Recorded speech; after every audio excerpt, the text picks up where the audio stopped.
So, what are we going to do as far as our team?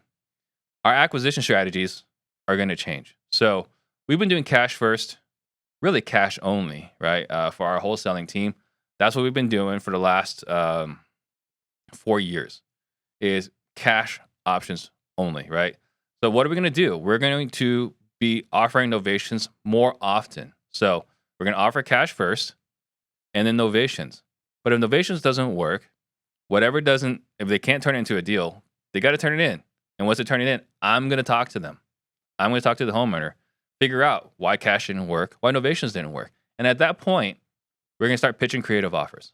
So that's option number 3, right? So cash first, then novations, then a creative offer, and finally a realtor referral. So that's how we're going to modify our acquisition strategies. We basically need to come in with more than one option. We're going to come in with multiple options. Again, figure out what the situation the seller is in, what the ideal outcome looks for them, and then come in and offer cash, offer novations, creative offer, and finally a realtor referral.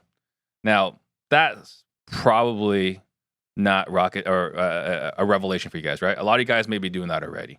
But what is definitely going to be changing is our disposition strategies. Here's the reality.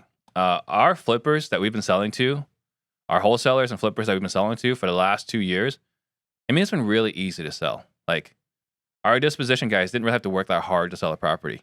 I mean, our best disposition strategy is posting on Instagram, right?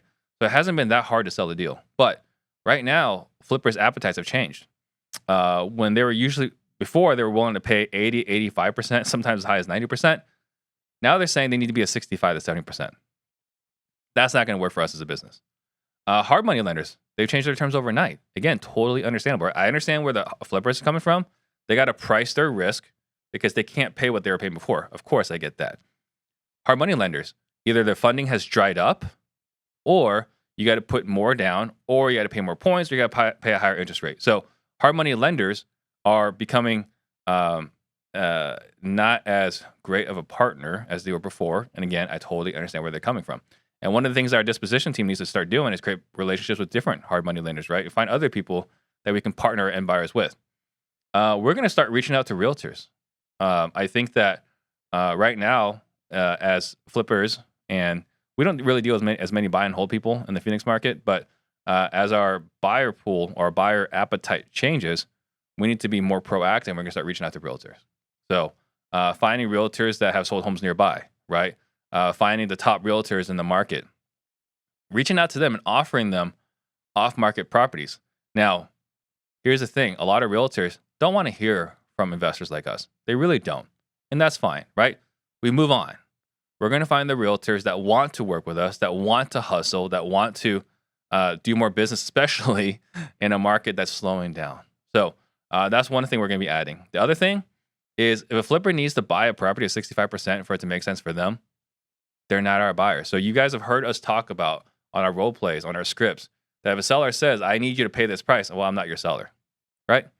Or I'm not your buyer. Well, here's the same thing here. If you need to buy this house at 65% for it to make sense for you, you're not our buyer. And I'm going to take those deals down myself. Why would I sell it to someone else at 65% and sit here while I'm really hustling really hard, right? Spending the money on marketing and so on, and try to sell this deal at 65%. For us to be able to sell a deal at 65% and make money, we need to be buying it at 55, 60%. And I'm not saying it can't be done, but the deal volume, the number of deals we're going to do per month is going to change drastically, right? To the point where we might be out of business. So for us, this is how we're going to pivot.